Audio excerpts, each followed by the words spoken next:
All right. Welcome, our wonderful LinkedIn community. I'm so excited to introduce you to Chahinez Ben today, who is a career and leadership coach extraordinaire, CTI certified, and a former HR in large companies in oil and gas. Welcome, Chahinez. So lovely to have you. Thank you, Catherine. So nice to be here with you. Yeah, Chahinez, our paths crossed quite a few years ago when Chahinez was at the crossroads, deciding between the corporate world, actually, deciding which role to take in the corporate world, and in the process of coaching, realizing that, your true passion was to actually focus a lot more on helping people to grow and develop, and so ended up choosing the path to become a coach. So, and taken steps towards building your business in the Abundant Coach Accelerator, our very first cohorts a few years back. So it was so wonderful, Chahinez, to watch your journey unfold, and how courageous you were at some point to decide, okay, I'm going to reject these very lucrative offers to work in HR. I'm actually going to work for myself now. So we'd love to hear more of your journey, and also for anyone else out there working in prestigious jobs in large organizations and kind of really not sure if they can make this happen on their own. We'd love to hear how you've done it and what helped you to get there. Yeah. So anything else that you'd like to mention about I just would like to mention that my cat is here with us today, so he might say hi. Oh, I hope so. So yeah, thank you so much, Catherine. It's such a pleasure to be with you today. Indeed, we've been knowing each other for such a long time. You've seen my journey, so it's just a joy to be here today. So yeah, we met. You were my career coach a long time ago, and that's how we met. I was in a crossroad, let's put it this way, where I was not very sure where I wanted to go, what I wanted to do, and you did help me to figure out my path. And for that, I'm really grateful to start with. I am going to use the analogy of the mountains to start with, to give you a little bit of a background of, a little bit of my story. Do you know the mountains analogy from David Brooks? Do you know? No? Okay. So basically, this is an analogy about, you seeking something and climbing a mountain, right? And what happens is you have different type of mountains. So the first mountain that you want to kind of climb, it's a mountain that we all want to climb. It's called like the kind of self sort of mountain. And, you climb it. It's oftentimes it's about fame, success, achievements, and it's really about self, right? So it's really about like, you. And so what happens when you climb these mountains, there's two things that might happen. Either you come on top of a mountain and that's, you just get on the top and you just be like, okay, what's next? What's about it? Is it really something? Maybe not, right? Or you get knocked out of a mountain, right? Because of certain circumstances, because of maybe there is a bit of situation, crisis, family drama. Well, basically life happens. Mm-hmm. And in my situation, I was literally knocked out of a mountain. So I had some situations where I had to kind of revise, who I was, my values, what was important to me, and so on. But the beautiful things about being knocked out or knocked off, it's you reach a point where you're kind of, you have a mountain and you have like the valley, which is where you are in the position where you feel literally aimless. You don't feel that you have a purpose. You don't feel that there is something for you. You feel lost, literally lost, because you don't know what's next for you. You don't know what to do next, right? Mm. That's a position where literally you have time to think about what's for you next, what you want, what is fulfilling for you, what is your vision. It's really time for you to really think of all these things, all these important things, right?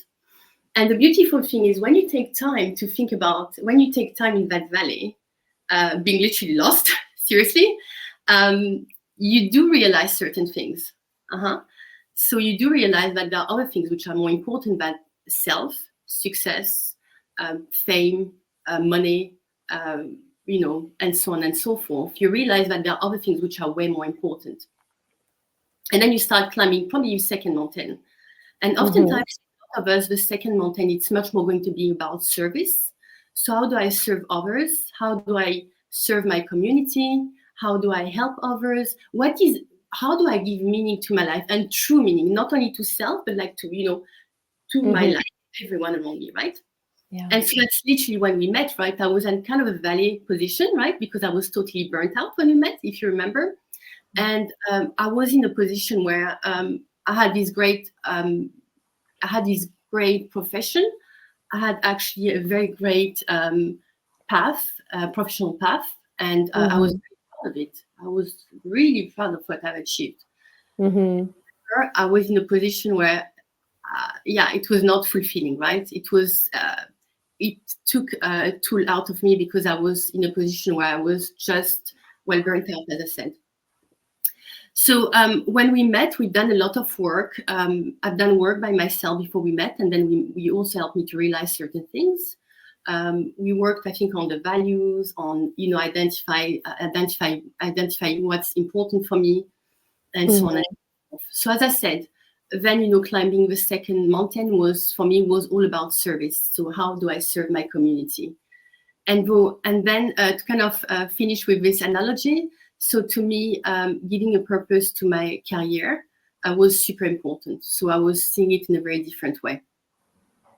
So that's when I decided to kind of create my company, which was absolutely not easy, I would say. We see a lot of, I don't know, I see a lot of... your honesty. Yeah. So I do see a lot of those, YouTube videos, or like even on LinkedIn, people making it very easy. Yeah, if you want to be an entrepreneur, you can just do it. It's very easy. No, it's not true. Let's be honest. It's not true. However, it is feasible as well. Yeah. Okay. We'll hear about the third mountain later, I suppose. Yeah. Yeah. Okay. And would you mind sharing, like, where are you today in your business, in your practice? Who do you work with? What does it look like? So I mainly work with international executives in sort of transition to something more meaningful for them. Oftentimes, the people who come to me are either introverts, sensitive. They might have like some sort of trauma, some burnout. However, they are very high achievers, so it's very difficult for them to open up. And I serve literally international anywhere in the world. I do have a soft spot for the Middle East and Africa, but I do with Europe as well. I work a lot with big business schools, management schools as well. And I do have another soft spot when it comes to Europe. I enjoy working on topics like inclusion and diversity as well. Amazing. Yeah, I loved it also how, like, right from the start, you weren't like waiting. You're like, I'm going to fly to Dubai. I'm going to go to this conference. I'm going to like meet all of my connections there and see what happens. You're real, like you were like, because I know you a bit, right? So like you were in the corporate world, your company could drop you in Iraq, Dubai, middle of the US, France or the UK, and you sort of like found your feet and made a success in different locations. In a similar way, I found that, I like working with people coming from a strong corporate and professional background, because you get this really amazing training, and then you can go and use that, implement it in your coaching practice by basically doing the same things, only kind of taking advantage of all of the value that you are delivering. You don't have to wait for a company to give you the paycheck. You are basically collecting all of the value that you're putting out there. So yeah, that's true. Yeah. Okay. And tell us, like, I'd love to hear a little bit more about your, maybe some fears that were coming up or challenges along the way, and how you dealt with those. Yeah, so I actually really, that's a very good question, because I really thought about it, and I think there are a lot of there are few. Of course, it's going to be personal, and it's going to be very different from a person to another. So to me, it's not really a financial, because I kind of really thought about it before creating, being an entrepreneur. I really thought about how I secure myself financially. That's something that I was thinking a little bit ahead of the game. To me, it was much more identity, right? I went through like some sort of identity crisis, very weird, very strange. So I really clung to my professional identity, and I couldn't let it go, because I don't know, there was something very prestigious about being like this really cool HR manager, HR director at a very high level, working for this big corporate and flying here and there and achieving all these great things. There was a bit of kind of a bit of ego, like, a bit of like, yeah, this is what I do. And I really identified myself strongly to that. And that was, really, I'm laughing because I had so much issue letting go of that identity. And then I realized, you know what, I don't really have to 100% let it go. It's still part of me, right? I'm still an HR professional. I'm still using HR knowledge and skills and competencies with my clients. And I serve in different ways because I also work with companies. So it's, I still do it. It's fine. But it's just like, how do I diversify my sort of identity, right? So by bringing the coaching, by bringing like other sort of new tools. And then I realized it's actually way more exciting to be an entrepreneur and to have a team and, to have your own company, only because I've learned a ton of skills since I've created my company. And I'm so grateful for that. I've grown within like the last few years. I've grown like I haven't grown in 10 years in my corporate job. So wow. that's amazing. Yeah, that's a big thing to say. Yeah. Yeah, it's a big thing because I think we always look at challenges in a way that, oh my God, I'm really scared. But really it's what's behind the challenge. What are you going to learn? And also I realized that, hey, you know what? Whether it works or it doesn't work, at the end of the day, I'm still having all these skills which I will be able to use in other settings, in other environments, right? So that's what I realized. So yeah, identity was key. So identity crisis was like, that was a big challenge for me. Yeah, no, I remember, and thank you for allowing me to share this. I remember that I think you were coaching for like a year before we finally managed to coach you into creating one post on LinkedIn to say, hey guys, network, I'm a coach now. I've changed my professional path. And I've experienced that too. Like it felt like a little bit like, in a small way, like a coming out party. I'm a new type of person now, do a different thing, right? And I remember there was quite a lot of resistance to it initially. And once you did, and I noticed this with a lot of other clients as well, is once you do the first one, the hardest bit, like it seems to take the most pressure to do that. But then eventually people start having a lot more fun with it and realize it's okay to be seen in a different way. And in most cases, to show, to present to the world something that feels a lot more like real you. Like real authentic you, which makes it so much fun, these days to watch you be so playful with your content, with your posts, so kind of, I don't know, unattached and like really fresh. So anyone watching and curious to see what I mean by that, check out Chahinez's LinkedIn activity here. So yeah, such a joy to see that transition. Yeah, I do remember that. Yeah, coming out. Literally, that's how I called it. Right, the first post exactly coming out. Anything else that you feel was like a big kind of challenge and breakthrough for you on this path? So the other challenge was, of course, definitely the skills, which I guess we are going to mention, which I kind of learned when deciding to be an entrepreneur. The other thing was loneliness. So when I started, I was obviously you're alone, right? You're not when you're an HR professional. And it was during the pandemic as well, wasn't it? Like you couldn't travel, like was just like you in your element sort of thing. Yeah.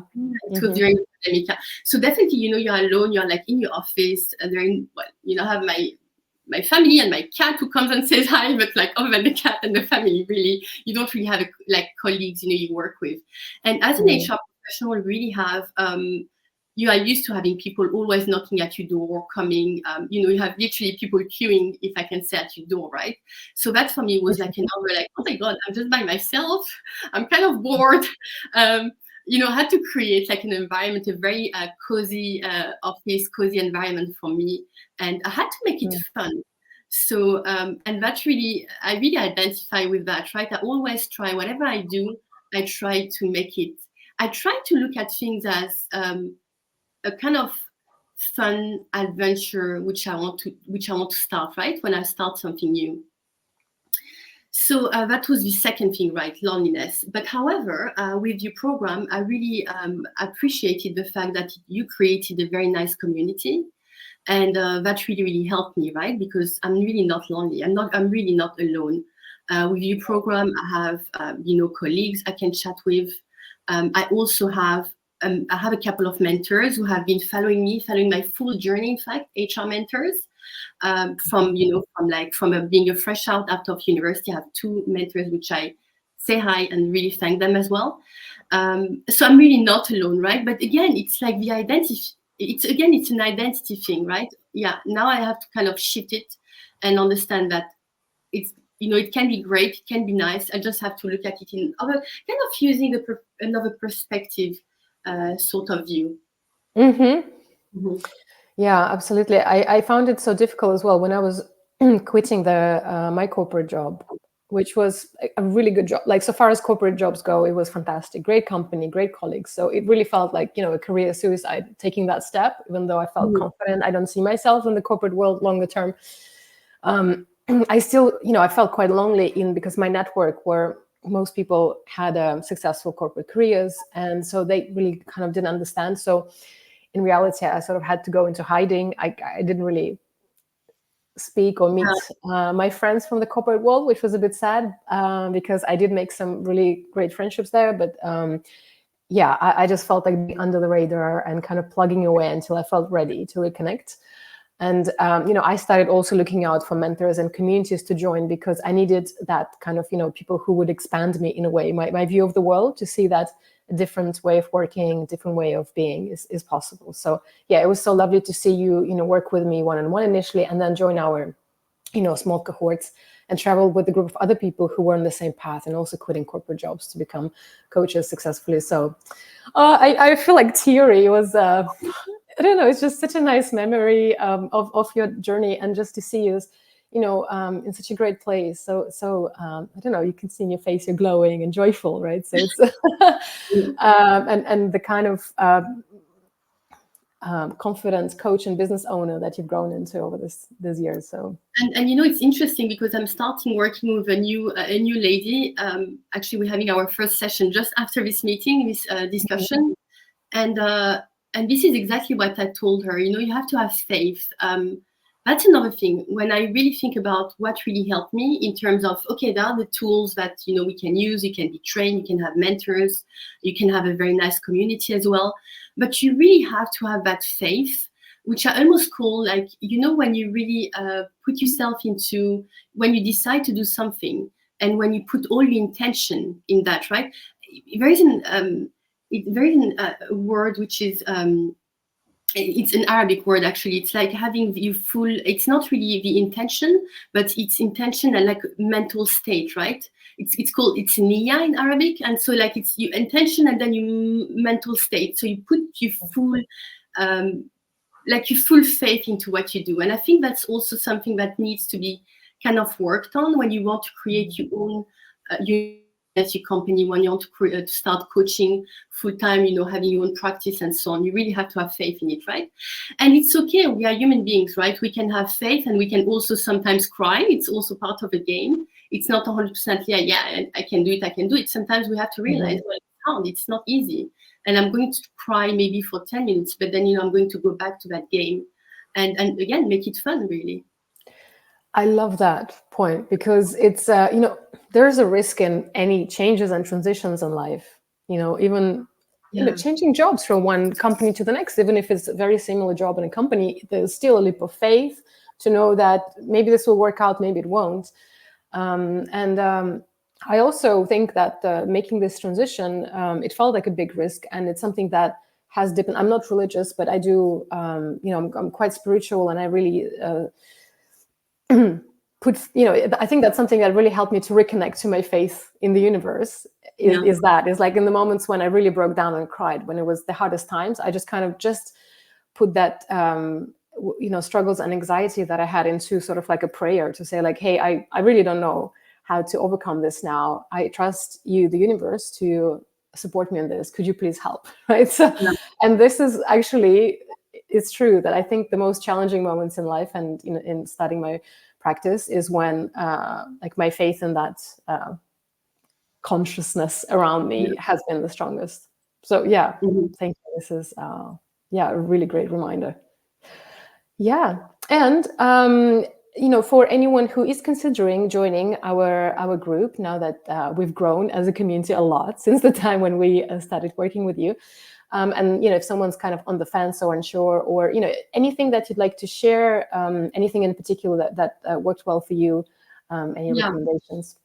So on the much more like practical side, I said like the really concrete outcome which I got, I would say it's really defining what type of coach. So I was obviously trained as a coach, so I know how to coach anyone literally, right? I was trained and certified by CTI, which took me like a couple of years, I think. But what your program helped me, which I don't think any kind of coaching school would do, it's literally like, helping you to find your niche, really find like who would be you, who can you, again, because I always go back to serving now, right? Who can you serve the best in terms of clients, right? Who are you going to be, who is going to connect very well to you and connect, and vice versa. So that was like very helpful to me to understand, hey, you know what, my niche, it's I don't know, I was discussing last week, I think, with a person who wants to retire, and I was like, I don't think I'm the right person to coach that man who wants to retire in a year's time, because it's not really, I don't really connect with that person, right? So what I'm trying to say here, it's really defining who you are going to serve best, who you are going to be able to get, because again, when you're a coach, you really want to help your clients to get the results they come to you for. So really defining that niche, that was very helpful. Also having some techniques in terms of, because again, I'm an HR person. I never really had to talk business or talk sales or whatever to anyone. It's a skill that I had to build and I had to learn. So that was quite useful as well to understand, the sales cycle, to understand, what it basically means to sell. Although I don't like to call it this way as a coach, to be honest, I always talk about connection. Yeah, that was very useful. Yeah, thank you so much for sharing this. And I actually hear this a lot, when people come from, especially the HR side of the business, that they would feel, well, I was a recruiter as well, right, in my past career, that we feel like, oh, do we know how to be a business owner or how to enroll clients? So just for anyone considering, thinking about it, thinking, oh, I'm not really a salesperson. It's not really about selling as much as it's just learning to identify where is the right match, and just walking them through a possible journey, inviting them to it. So there are definitely tools that can support anyone without any sales experience to get good at it. All right. So if you're curious in the Abundant Coach Accelerator program, send me a direct message to talk more about it. And if you are someone in my network who is, sounds like a better match to work with Chahinez, so, you are thinking about a career change, or you are in a leadership position and feeling a bit stuck in certain areas and you would like some support, then please do reach out to Chahinez, schedule a taster session, and then see where you take it from there. Anything else you wanted to add to it in terms of, the kind of...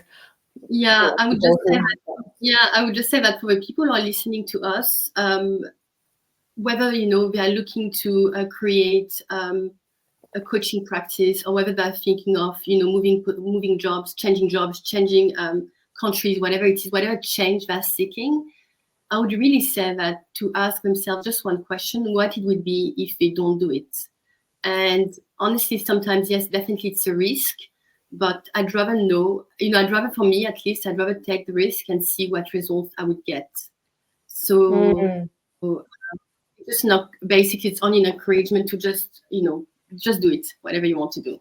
Yeah. And one thing that I found is that when you've had a long-term, like high-profile career, I went back to my employer and I said, look, I'm going to quit, but if I want to come back, will you take me? They said, yeah, absolutely.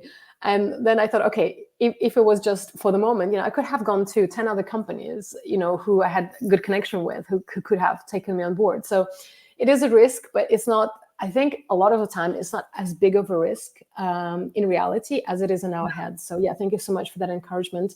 And I remember that we didn't cover the third mountain peak.